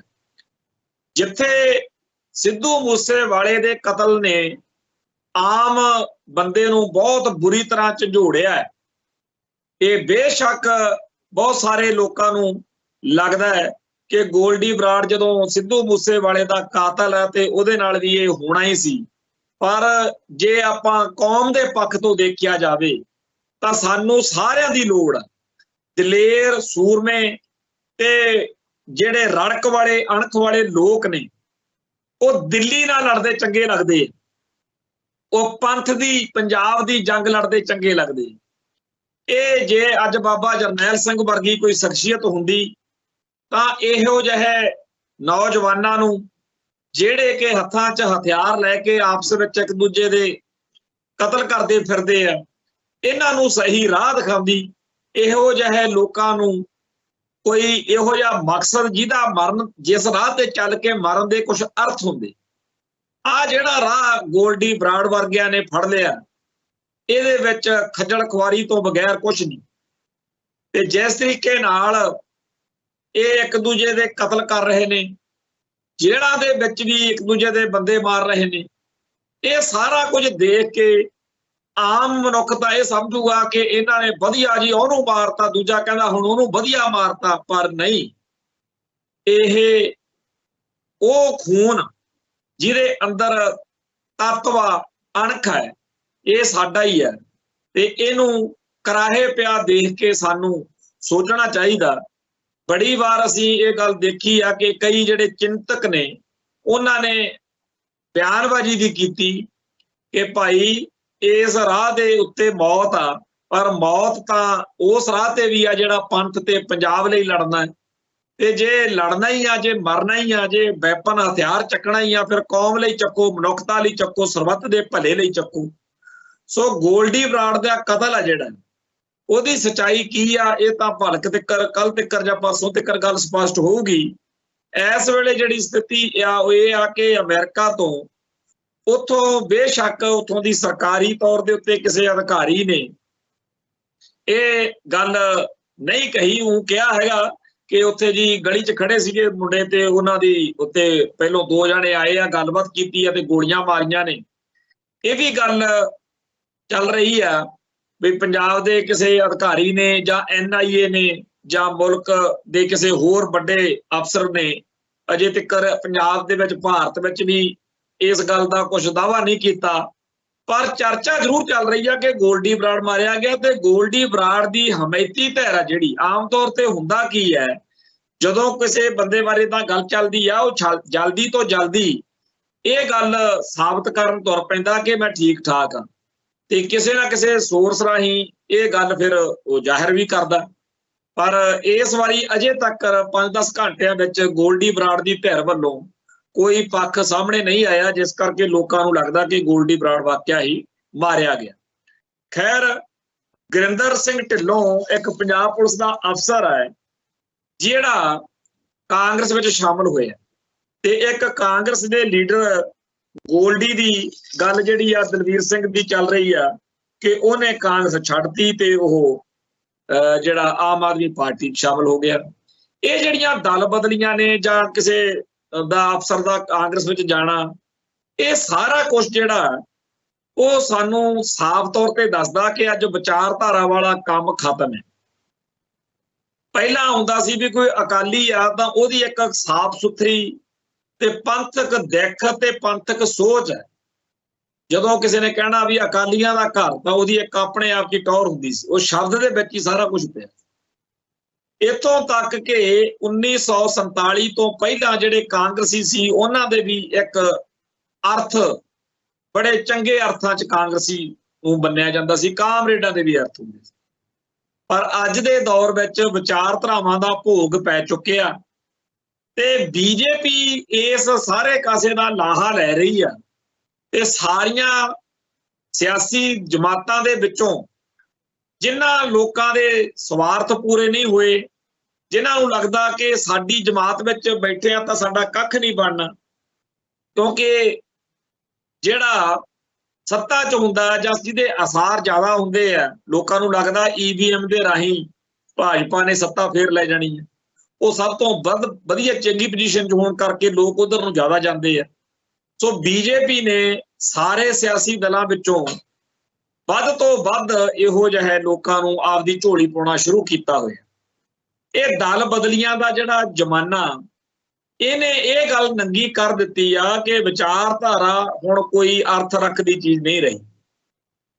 पर साडी कौम लई खास तौर ते पंजाब दी पंथ दी सियासत लई बड़ा जरूरी है कि अकाली धारा बची रहे। बड़े लंबे अरसे तो सिख उस अकाली दल नूं ही बचाउण दीयां सोचां सोचदे आ, जदों लेख लिखदे आ, चर्चावां करदे आ विद्वान, जिहड़ा सरदार प्रकाश सिंह बादल दे झंडे वाला। हालांकि 1994 दे विच जदों अकाल तख्त साहिब तो ऐलान होया, उदों जिहड़ा अकाली दल सरदार सिमरनजीत सिंह मान वाला अकाली दल है, ਇਹਦੇ ਵਿੱਚ ਹੀ ਸਾਰੇ ਆਗੂ ਸੀਗੇ। ਬਾਦਲ ਕੱਲਾ ਇੱਕ ਪਾਸੇ ਸੀ, ਬਾਦਲ ਨੇ ਆਪਦਾ ਵੱਖਰਾ ਬਾਗੀ ਹੋ ਕੇ ਅਕਾਲ ਤਖਤ ਤੋਂ ਏਕਤਾ ਤੋਂ ਅਕਾਲੀ ਦਲ ਬਣਾ ਕੇ ਰੱਖਿਆ ਸੀ। ਬਾਕੀ ਸਾਰੇ ਜਿਹੜੇ ਲੀਡਰ ਸੀਗੇ, ਟੌੜੇ ਹੋਣੀ, ਤਲਵੰਡੀ ਹੋਣੀ, ਇਹ ਸਾਰੇ ਜਣੇ ਸਰਦਾਰ ਸਿਮਰਨਜੀਤ ਸਿੰਘ ਮਾਨ ਵਾਲੇ ਅਕਾਲੀ ਦਲ ਚ ਗਏ ਸੀ। ਪਰ ਸਰਕਾਰੀ ਸਰਪ੍ਰਸਤੀ, ਏਜੰਸੀਆਂ ਦਾ ਤਾਲਮੇਲ, ਇਹ ਸਾਰੇ ਕਾਸੇ ਨੇ ਬਾਦਲ ਵਾਲੇ ਅਕਾਲੀ ਦਲ ਨੂੰ ਮੁੱਖ ਅਕਾਲੀ ਦਲ ਬਣਾ ਧਰਿਆ। ਤੇ ਅੱਜ तक मान वाली अगवाई वाला अकाली दल कदे भी उस तरीके की स्थिति नहीं आ सके। हुण इस अकाली दल ने पूरी तरह बीजेपी वाला जिहड़ा बादल कियां वाला अकाली दल आ, उन्हें बीजेपी ਦੇ ਰੰਗ ਵਿੱਚ ਆਪਦੇ ਆਪ ਨੂੰ ਰੰਗ ਲਿਆ ਤੇ ਇਸ ਕਰਕੇ ਪੰਜਾਬ ਦੇ ਵਿੱਚ ਉਹਦਾ ਪੰਥ ਵਿੱਚ ਵਿਰੋਧ ਬੜਾ। ਪਰ ਬੀਤੇ ਦਿਨਾਂ ਵਿੱਚ ਜਦੋਂ ਝੁੰਦਾ ਕਮੇਟੀ ਦੀ ਰਿਪੋਰਟ ਆਈ ਜਾਂ ਹੋਰ ਕਈ ਮਸਲੇ ਬਣੇ, ਕੁਝ ਲੋਕਾਂ ਨੇ ਇਸ ਤਰੀਕੇ ਦਾ ਭਾਵ ਦਿੱਤਾ ਤੇ ਅਕਾਲੀ ਲੀਡਰਸ਼ਿਪ ਨੇ ਵੀ, ਬਾਦਲ ਦਲ ਵਾਲੀ ਨੇ ਕਿਹਾ ਕਿ ਅਸੀਂ ਹੁਣ ਉਹ ਨਹੀਂ ਰਹੇ, ਅਸੀਂ ਹੁਣ ਪੰਥ ਵਾਲੇ ਪਾਸੇ ਨੂੰ ਆ ਰਹੇ ਹਾਂ। ਤੇ ਲੋਕਾਂ ਨੂੰ ਵੀ ਲੱਗਦਾ ਸੀ ਵੀ ਜਿੰਨੀ ਕਿ ਇਹਨਾਂ ਨਾਲ ਹੋ ਚੁੱਕੀ ਆ, ਹੋ ਸਕਦਾ ਹੁਣ ਇਹਨਾਂ ਨੂੰ ਸ਼ਰਮ ਆਵੇ ਵੀ ਇਹਨਾਂ ਦੇ ਕੋਲੇ ਜਦੋਂ ਰਾਜ ਭਾਗ ਰਿਹਾ, ਇਹਨਾਂ ਨੇ ਸਰਸੇ ਵਾਲਿਆਂ ਦਾ ਸਾਥ ਦਿੱਤਾ, ਬਰਗਾੜੀ ਕੀਤਾ, ਬਹਿਬਲ ਕਾਂਡ ਕੀਤਾ, ਇਜ਼ਹਾਰ ਆਲਮ ਵਰਗੇ ਸਵੇਦ ਸੈਣੀ ਵਰਗਿਆਂ ਦੇ ਨਾਲ ਤਾਲਮੇਲ ਕਰਕੇ ਜੋ ਕਾਂਡ ਕੀਤੇ ਜਾਂ ਹੋਰ ਬੜਾ ਕੁਛ, ਵੀ ਹੋ ਸਕਦਾ ਹੁਣ ਇਹਨਾਂ ਨੂੰ ਸ਼ਰਮ ਆਵੇ। ਖਾਸ ਤੌਰ ਦੇ ਉੱਤੇ ਪੰਥਕ ਵੋਟ ਬੈਂਕ ਵੀ ਗਵਾਈ ਫਿਰਦੇ ਆ, ਕਿਸਾਨੀ ਵੋਟ ਬੈਂਕ ਵੀ ਗਵਾਈ ਫਿਰਦੇ ਆ, ਹੋ ਸਕਦਾ ਅਕਲ ਆ ਗਈ ਹੋਵੇ। ਪਰ ਆ ਜਿਹੜਾ ਹੁਣ ਦਾ ਮਾਹੌਲ ਆਪਣੇ ਸਾਹਮਣੇ ਆ, ਇਹਦੇ ਵਿੱਚ ਸਾਫ਼ ਦਿਖਦਾ ਵੀ ਗੱਲ ਉੱਥੇ ਹੀ ਖੜੀ ਹੈ। ਆ ਜਿਹੜੀ ਇਸ ਵਾਰ ਦੀ ਇਲੈਕਸ਼ਨ ਆ, ਚੋਣ ਆ, ਉਹਦੇ ਵਿੱਚ ਲੋਕਾਂ ਨੂੰ ਫੇਰ ਪਰਖ ਦੇ ਵਿੱਚ ਇਹ ਬੰਦੇ ਫੇਲ ਹੁੰਦੇ ਦਿਖ ਰਹੇ ਨੇ। ਬਾਦਲ ਦਲ ਦੀ ਲੀਡਰਸ਼ਿਪ ਆ ਜਿਹੜੀ, ਉਹ ਸਾਰਾ ਕੁਝ ਉਵੇਂ ਹੀ ਕਰ ਰਹੀ ਆ ਜਦੋਂ ਉਹ ਬੀਜੇਪੀ ਨਾਲ ਮਿਲ ਕੇ ਚੋਣਾਂ ਲੜਦੇ ਹੁੰਦੇ ਸੀ। ਸਭ ਕੁਝ ਉਵੇਂ ਦਾ ਉਵੇਂ ਚੱਲ ਰਿਹਾ। ਤੇ ਇਸ ਮਾਹੌਲ ਦੇ ਵਿੱਚ ਜਦੋਂ ਖਡੂਰ ਸਾਹਿਬ ਵਾਲੀ ਸੀਟ ਦੀ ਗੱਲ ਕਰਦੇ ਆ, ਤਾਂ ਉਦੋਂ ਲੋਕਾਂ ਨੇ ਦੇਖਿਆ ਕਿ ਬੀਬੀ ਜਗੀਰ ਕੌਰ ਨੂੰ ਲਿਆ ਕੇ ਬੀਬੀ ਖਾਲੜਾ ਨੂੰ ਹਰਾਇਆ ਸੀ। ਹੁਣ ਫੇਰ ਭਾਈ ਅਮਰਤਪਾਲ ਸਿੰਘ ਦੇ ਖਿਲਾਫ ਵਿਰਸਾ ਸਿੰਘ ਬਲਟੋਹਾ ਨੂੰ ਖੜਾ ਕਰ ਦਿੱਤਾ ਤੇ ਦਿਨੋਂ ਦਿਨ ਪਲ ਪਲ ਇਸ ਮਸਲੇ ਉੱਤੇ ਤਲਖੀ ਵੱਧ ਰਹੀ ਆ। ਤੇ ਜਿੰਨਾ ਜ਼ਿਆਦਾ ਬਾਦਲ ਦਲ ਨੂੰ ਇਸ ਵਾਰੀ ਨਿਸ਼ਾਨਾ ਬਣਾਇਆ ਜਾ ਰਿਹਾ, ਉਹ ਵੀ ਆਪਦੇ ਤੌਰ ਤੇ ਰਿਐਕਸ਼ਨ ਤਾਂ ਦਿੰਦੇ ਆ, ਪਰ ਕੋਈ ਗੱਲ ਬਣਦੀ ਨਹੀਂ ਕਿਉਂਕਿ ਦਲੀਲ ਕੋਈ ਨਹੀਂ। ਕਿਉਂਕਿ ਲੋਕਾਂ ਨੂੰ ਲੱਗਦਾ ਹੈ ਕਿ ਜਿਹੜੀਆਂ ਪੰਜਾਬ ਦੀਆਂ 13 ਵਿਧਾਨ ਸਭਾ ਆਪਣੀਆਂ ਲੋਕ ਸਭਾ ਦੀਆਂ ਸੀਟਾਂ ਨੇ, ਇਹਦੇ ਵਿੱਚੋਂ 4-5 ਤਿੱਕਰ ਤੁਸੀਂ ਆਪਦੇ ਹਿਸਾਬ ਨਾਲ ਉਹਨਾਂ ਤੇ ਉਮੀਦਵਾਰ ਖੜੇ ਕਰ ਲੈਂਦੇ, ਪਰ ਬਾਕੀ ਥਾਵਾਂ ਦੇ ਉੱਤੇ ਤੁਹਾਨੂੰ ਪੰਥ ਨੂੰ ਤਰਜੀਹ ਦਿੰਦਿਆਂ ਹੋਇਆਂ ਅੰਡਰਸਟੈਂਡਿੰਗ ਕਰਨੀ ਚਾਹੀਦੀ ਸੀ। ਹੁਣ ਬਾਦਲ ਕਿਆ ਨੇ ਅੰਡਰਸਟੈਂਡਿੰਗ ਤਾਂ ਕੀਤੀ ਲੱਗਦੀ ਆ, ਪਰ ਕੀਤੀ ਬੀਜੇਪੀ ਵਾਲਿਆਂ ਨਾਲ ਲੱਗਦੀ ਸੀਟ ਐਡਜਸਟਮੈਂਟ, ਵੀ ਇੱਥੇ ਅਸੀਂ ਕਮਜ਼ੋਰ ਕੈਂਡੀਡੇਟ ਖੜਾ ਕਰ ਲਾਂਗੇ।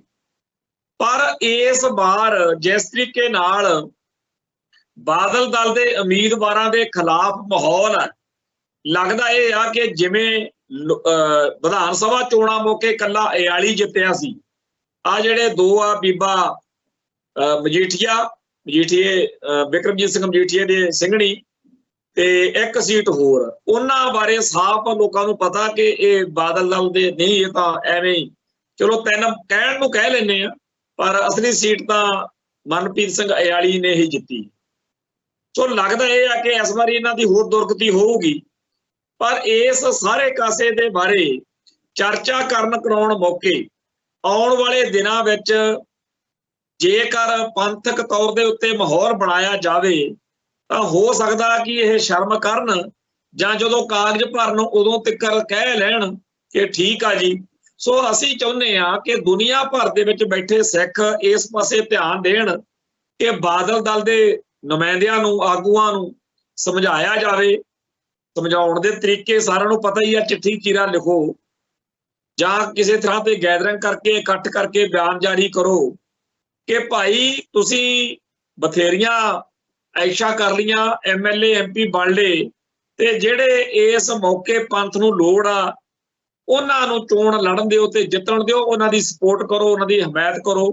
ਠੀਕ ਆ, ਤੁਸੀਂ 2-4 ਸੀਟਾਂ ਆਪਦੇ ਲਈ ਰੱਖ ਲਓ, ਪਰ ਬਾਕੀ ਸੀਟਾਂ ਉੱਤੇ ਪੰਥ ਦਾ ਸਾਥ ਦਿਓ। ਖੈਰ, ਉਹ ਅਗਲੇ ਦਿਨਾਂ 'ਚ ਸਾਰਾ ਸਥਿਤੀ ਸਾਫ਼ ਹੁੰਦੀ ਜਾਏਗੀ।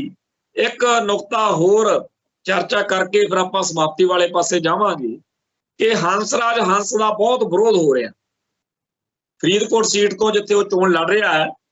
ਉੱਥੇ ਕਿਸਾਨ ਜਥੇਬੰਦੀਆਂ ਵੱਲੋਂ ਬੜਾ ਤਿੱਖਾ ਉਹਦੇ ਖਿਲਾਫ ਮੋਰਚਾ ਖੋਲ੍ਹਿਆ ਹੋਇਆ।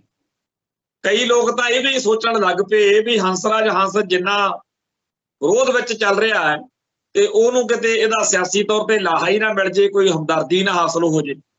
ਪਰ ਕਿਸਾਨ ਜਥੇਬੰਦੀਆਂ ਵੱਲੋਂ ਬੀਜੇਪੀ ਦੇ ਉਮੀਦਵਾਰ ਦੇ ਨਾਤੇ ਉਹਦਾ ਜਿਹੜਾ ਵਿਰੋਧ ਹੋ ਰਿਹਾ, ਉਹ ਲੌਜਿਕ ਦਲੀਲ ਨਾਲ ਗੱਲ ਕਰਦੇ। ਤੇ ਜਿਹੜੀਆਂ ਉੱਥੇ ਵੀਡੀਓਜ਼ ਆ ਰਹੀਆਂ ਨੇ ਉਹ ਤੋਂ ਸਾਫ਼ ਪਤਾ ਲੱਗਦਾ ਕਿ ਕਿਸਾਨ ਲੀਡਰਸ਼ਿਪ ਨੇ ਆਪਦਾ ਹੋਮਵਰਕ ਬੜਾ ਸੋਹਣਾ ਕੀਤਾ ਹੋਇਆ। ਹੁਣ ਅਗਲਾ ਜਿਹੜਾ ਚਰਨ ਆ ਉਹਦੇ ਵਿੱਚ ਇਹ ਚੱਲ ਰਿਹਾ ਕਿ ਕਿਸਾਨ ਜਥੇਬੰਦੀਆਂ ਨੇ ਲੱਖਾਂ ਦੀ ਗਿਣਤੀ ਵਿੱਚ ਪੋਸਟਰ ਛਪਵਾਏ ਆ ਜਿਹੜੇ ਪੰਜਾਬ ਦੇ ਵਿੱਚ ਬੀਜੇਪੀ ਉਮੀਦਵਾਰਾਂ ਨੂੰ ਬਿਪਤਾ ਖੜੀ ਕਰਨਗੇ। ਸੋ ਕਿਸਾਨ ਸੰਘਰਸ਼ ਨੇ ਜਿਸ ਤਰੀਕੇ ਨਾਲ ਬੀਜੇਪੀ ਨੂੰ ਬਿਪਤਾ ਪਾਈ ਸੀ ਉਹ ਅੱਜ ਤੱਕ ਚੱਲ ਰਿਹਾ, ਕਿਉਂਕਿ ਲੋਕ ਭੁੱਲ ਨਹੀਂ ਰਹੇ ਕਿ ਸਾਡੇ ਨਾਲ ਉਦੋਂ ਤੁਸੀਂ ਕੀ ਕੀਤੀ, ਕਿਵੇਂ ਕਿੱਲ ਠੋਕ ਦਿੱਤੇ, ਕਿਵੇਂ ਤੁਸੀਂ ਸਾਡੇ ਨਾਲ ਦੁਰਗਤੀ ਕੀਤੀ ਤੇ ਕਿਵੇਂ ਯੂਪੀ ਦੇ ਵਿੱਚ ਸਾਡੇ 4 ਸਿੱਖ ਭਰਾਵਾਂ ਨੂੰ, ਕਿਸਾਨ ਭਰਾਵਾਂ ਨੂੰ ਗੱਡੀ ਹੇਠਾਂ ਦਰੜ ਦਿੱਤਾ ਤੇ ਉਹਦੀ ਤੁਸੀਂ ਪੂਰੀ ਜਿਹੜਾ ਟੈਣੀ ਮਿਸ਼ਰਾ ਸੀ ਉਹਦੀ ਸਪੋਰਟ ਕੀਤੀ। ਉਹਦੇ ਪਿਓ ਨੂੰ ਜਿਹੜਾ ਸੀਗਾ ਉਹਦਾ ਅਸਤੀਫਾ ਨਹੀਂ ਕਰਵਾਇਆ। ਤੇ ਇਵੇਂ ਹੀ ਪੰਜਾਬ ਦੇ ਵਿੱਚ ਜਦੋਂ ਮੋਰਚਾ ਲੱਗਣ ਲੱਗਿਆ ਤੇ ਹਰਿਆਣੇ ਦੇ ਬਾਰਡਰ ਤੇ ਸ਼ੁਭਕਰਨ ਸਿੰਘ ਨੂੰ ਕਤਲ ਕਰ ਦਿੱਤਾ। ਹੋਰ ਵੀ ਬਹੁਤ ਉਪੱਦਰ ਹੋਏ। ਇਹ ਸਾਰੇ ਕਾਸੇ ਦਾ ਗੁੱਸਾ ਇਸ ਵੇਲੇ ਬੀਜੇਪੀ ਲੀਡਰਸ਼ਿਪ ਤੇ ਨਿਕਲ ਰਿਹਾ। ਤੇ ਬੀਜੇਪੀ ਲੀਡਰਸ਼ਿਪ ਦਾ ਕਮਾਲ ਦੇਖੋ, ਹੰਸਰਾਜ ਹੰਸ ਚੰਗਾ ਭਲਾ ਦੇ ਗਾਣੇ ਗੁਣੇ ਗਾਉਂਦਾ ਸੀ, ਆ ਬਾਬਰੀਆਂ ਜਿਹਾ ਖਿਲਾਰ ਕੇ ਲੋਕਾਂ ਨੂੰ ਬੜਾ ਚੰਗਾ ਲੱਗਦਾ ਸੀ। ਪੱਤਾ ਪੱਤਾ ਸਿੰਘਾਂ ਦਾ ਵੈਰੀ ਜਦੋਂ ਗਾਇਆ ਉਦੋਂ ਲੋਕਾਂ ਨੂੰ ਬੜਾ ਚੰਗਾ ਲੱਗਿਆ। ਪਰ ਸਿਆਸਤ ਦੇ ਵਿੱਚ ਆ ਕੇ ਉਹਦੀ ਇੱਕ ਇੰਟਰਵਿਊ ਬੜੀ ਚਰਚਾ 'ਚ ਆ ਜਿਹਦੇ ਵਿੱਚ ਉਹ ਕਹਿ ਰਿਹਾ ਹੈ ਕਿ ਐਵੇਂ ਹੀ ਸਿੱਖ ਮਾਰਸ਼ਲ ਰੇਸ, ਮਾਰਸ਼ਲ ਨਸਲ ਬਣੇ ਫਿਰਦੇ ਆ। ਕਦੇ ਉੱਥੇ ਲੱਖ ਬੰਦਾ ਮਰਵਾ ਲਿਆ, ਉੱਥੇ 20,000 ਮਰਾ ਲਿਆ, ਕਿਸਾਨ ਮੋਰਚੇ 'ਚ ਉੱਥੇ ਇੰਨੇ ਬੰਦੇ ਮਰਵਾ ਕੇ ਆ ਗਈ। ਕਾਹਦੀ ਇਹ ਜੀ ਅਕਲ ਆ?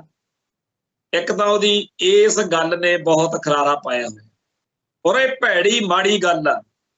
ਸਿੱਖਾਂ ਦੇ ਇਤਿਹਾਸ ਵਿੱਚ ਇਹ ਜਿਹੜੇ ਸਾਕੇ, ਇਹ ਜਿਹੜੀ ਕਤਲੋਗਾਰ ਦਾ, ਇਹਨੂੰ ਅਸੀਂ ਜਦੋਂ ਅਰਦਾਸ ਵਿੱਚ ਜ਼ਿਕਰ ਕਰਦੇ ਹਾਂ ਫਖਰ ਨਾਲ ਜ਼ਿਕਰ ਕਰਦੇ ਹਾਂ। ਤੇ ਉਹ ਕਹਿੰਦਾ ਜੀ ਇਹ ਤਾਂ ਬਹੁਤ ਤੁਸੀਂ ਮਾੜੇ ਤੇ ਨਲਾਇਕ ਬੰਦੇ ਹੋ। ਪਰ ਅਗਲਾ ਕੰਮ ਵੀ ਉਹਨੇ ਇਸੇ ਰੌਂ ਵਿੱਚ ਇੱਕ ਵੱਖਰੀ ਇੰਟਰਵਿਊ 'ਚ ਕੀਤਾ ਹੈ। ਹੰਸਰਾਜ ਹੰਸ ਨੇ ਕਿਹਾ ਹੈ ਕਿ ਜੀ ਸਿੱਖਾਂ ਨੂੰ ਅਕਲ ਹੀ ਨਹੀਂ ਹੈਗੀ। ਜਿਹੜੇ ਮੋਦੀ ਸਾਹਿਬ ਆ ਉਹ ਤਾਂ ਬੜੇ ਭਲੇ ਬੰਦੇ ਆ, ਬੜੇ ਗੁੱਡਮੈਨ ਦੀ ਲਾਲਟਨ, ਇਹ ਉਹਨੂੰ ਮਿਲਣ ਤੇ ਮਿਲ ਕੇ ਉਹਦੇ ਨਾਲ ਦੁੱਖ ਸੁੱਖ ਕਰਨ ਤੇ ਆਪਦੇ ਮਸਲੇ ਉਹ ਤਾਂ ਜੀ ਤਿਆਰ ਬੈਠਾ। ਔਰ ਇਹੋ ਜਿਹੀ ਬੋਲੀ ਹੀ ਮਨਜਿੰਦਰ ਸਿੰਘ ਸਰਸਾ ਬੋਲਦਾ, ਇਹੋ ਜਿਹੀ ਬੋਲੀ ਦਿੱਲੀ ਕਮੇਟੀ ਦਾ ਪ੍ਰਧਾਨ ਕਾਲਕਾ ਬੋਲਦਾ, ਇਹੋ ਜਿਹੀਆਂ ਗੱਲਾਂ ਹੀ ਲਾਲਪੁਰਾ ਸਾਹਿਬ ਫਰਮਾਉਂਦੇ ਆ। ਇਹੋ ਜਿਹੇ ਬੜੇ ਸਿੱਖ ਨੇ ਜਿਹੜੇ ਬੀਜੇਪੀ ਦੇ ਵਿੱਚ ਚਮਚੀ ਮਾਰਦੇ ਆ ਤੇ ਕਹਿੰਦੇ ਆ ਕਿ ਜੀ ਸਿੱਖ ਤਾਂ ਉੱਲੂ ਨੇ, ਬੇਵਕੂਫ ਨੇ, ਇਹਨਾਂ ਨੂੰ ਅਕਲ ਨਹੀਂ ਹੈਗੀ। ਮੋਦੀ ਸਾਹਿਬ ਤਾਂ ਨਿਹਾਲ ਹੋਏ ਫਿਰਦੇ ਆ।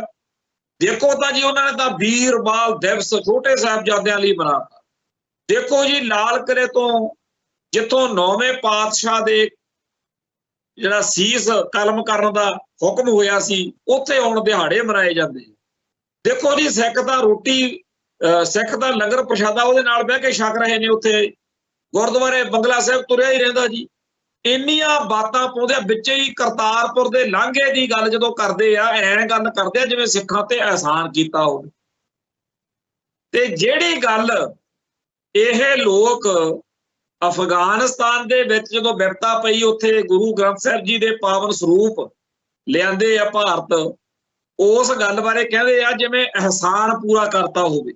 ਵੀ ਠੀਕ ਆ ਜੀ, ਤੁਸੀਂ ਸਾਡੇ ਪੁਰਖਿਆਂ ਦੇ ਉੱਤੇ ਬੀਤੇ ਇਤਿਹਾਸ ਵਿੱਚ ਜੋ ਕੀਤਾ ਸੀ ਹੁਣ ਬਰਾਬਰ ਕਰਤਾ, ਤੁਹਾਡੇ ਗੁਰੂ ਸਾਹਿਬ ਦੇ ਸਰੂਪ ਨਹੀਂ ਲਾ ਕੇ ਦਿੱਤੇ। ਇਹ ਜਿਹੜੀ ਨੀਚ ਭੈੜੀ ਬਿਰਤੀ ਆ, ਇਹਦੇ ਉੱਤੇ ਸਾਡੇ ਭਾਈਚਾਰੇ ਨੂੰ ਸਮਝਣ ਦੀ ਲੋੜ ਆ ਕਿ ਇਹ ਸਿੱਖ ਜਿਹੜੇ ਨੇ ਇਹ ਸਿੱਖੀ ਦੇ ਸਿਧਾਂਤ ਤੋਂ, ਇਤਿਹਾਸ ਤੋਂ ਕੋਰੇ ਨੇ। ਮੋਦੀ ਜੋ ਕੁਝ ਕਰ ਰਿਹਾ ਆਪਦੇ ਹਿੰਦੂਤਵ ਦੇ ਏਜੰਡੇ ਤਹਿਤ ਕਰ ਰਿਹਾ। ਕਿਸੇ ਸਿੱਖ ਨੂੰ ਜਿਹੜਾ ਗੁਰੂ ਆਸ਼ੇ ਅਨੁਸਾਰ ਚੱਲ ਰਿਹਾ ਸਿੱਖ ਆ, ਉਹਨੂੰ ਕਦੇ ਨਹੀਂ ਚੰਗਾ ਲੱਗਣਾ ਕਿ ਵੀਰ ਬਾਲ ਕਹੀਏ ਅਸੀਂ ਛੋਟੇ ਸਾਹਿਬਜ਼ਾਦਿਆਂ ਨੂੰ। ਉਹ ਸਾਹਿਬਜ਼ਾਦੇ ਆ, ਨਿੱਕੀਆਂ ਜਿੰਦਾਂ ਵੱਡੇ ਸਾਕੇ, ਇਹਦੇ ਅਰਥ ਬੜੇ ਵੱਡੇ ਆ। ਮੋਦੀ ਉਹਨਾਂ ਨੂੰ ਕੀ ਪਤਾ ਕੀ ਇਹਦੇ ਅਰਥ ਨੇ। ਫਿਰ ਅਖੇ ਜੀ ਕਰਤਾਰਪੁਰ ਦਾ ਲਾਂਘਾ ਖਲਵਾਤਾ, ਕੋਈ ਆਸਾਨ ਕਰਤਾ। ਜੋ ਸਿੱਖਾਂ ਨੇ ਭਾਰਤ ਲਈ ਕੀਤਾ, ਜੋ ਗੁਰੂ ਸਾਹਿਬਾਨ ਤੋਂ ਲੈ ਕੇ ਅੱਜ ਤੱਕ ਸਾਰੇ ਇਤਿਹਾਸ ਦੇ ਉੱਤੇ ਸਾਡਾ ਯੋਗਦਾਨ, ਸਾਡੇ ਨਾਲ ਤਾਂ ਅਕਿਰਤ ਘਣਤਾ ਦਿਖਾ ਰਹੇ ਨੇ ਇਹ ਜਿਹੜੇ ਅਜੇ ਵੀ ਸਾਡੀ ਪੂਰੀ ਕਦਰ ਨਹੀਂ ਪਾ ਰਹੇ। ਖੈਰ ਸਮਾਂ ਹੁੰਦਾ, ਉਹ ਵਕਤ ਆਏਗਾ ਜਦੋਂ ਇਹ ਇਹਨਾਂ ਲੋਕਾਂ ਨੂੰ ਇਹਨਾਂ ਦੀਆਂ ਗੱਲਾਂ ਕਰਕੇ ਲਾਹਣਤਾਂ ਪੈਣਗੀਆਂ, ਪਰ ਇਹਨਾਂ ਦੀ ਭੈੜੀ ਮਾੜੀ ਬਿਰਤੀ ਬਹੁਤ ਹੀ ਜ਼ਿਆਦਾ ਦਿਲ ਦੁਖਾਉਣ ਵਾਲੀਆਂ ਗੱਲਾਂ ਇਹ ਕਰਦੇ ਆ। ਸੱਚੇ ਪਾਤਸ਼ਾਹ ਇਹਨਾਂ ਨੂੰ ਸਮੱਤ ਬਖਸ਼ਣ। ਤੇ ਅੱਜ ਦੇ ਇਸ ਪ੍ਰੋਗਰਾਮ ਦੀ ਸਮਾਪਤੀ ਕਰਦਿਆਂ ਹੋਇਆਂ ਇਹ ਬੇਨਤੀ, ਇਹ ਅਰਦਾਸ ਕਰਦੇ ਆ ਕਿ ਖਾਲਸਾ ਪੰਥ ਉੱਤੇ ਸਤਿਗੁਰੂ ਕਿਰਪਾ ਕਰਨ। ਉਹ ਦਿਨ ਆਵੇ ਜਦੋਂ ਯੂਐਨਓ ਦੇ ਵਿੱਚ ਹੋਰਨਾਂ ਮੁਲਕਾਂ ਦੇ ਝੰਡਿਆਂ ਵਿਚਾਲੇ ਸਾਡਾ ਵੀ ਝੰਡਾ ਝੂਲਦਾ ਹੋਵੇ। ਇੱਥੇ ਸਮਾਪਤੀ ਆ। ਕੱਲ ਫਿਰ ਮਿਲਾਂਗੇ। ਨਾਨਕ ਨਾਮ ਚੜ੍ਹਦੀ ਕਲਾ, ਤੇਰੇ ਭਾਣੇ ਸਰਬੱਤ ਦਾ ਭਲਾ। ਵਾਹਿਗੁਰੂ ਜੀ ਕਾ ਖਾਲਸਾ, ਵਾਹਿਗੁਰੂ ਜੀ ਕੀ ਫਤਿਹ।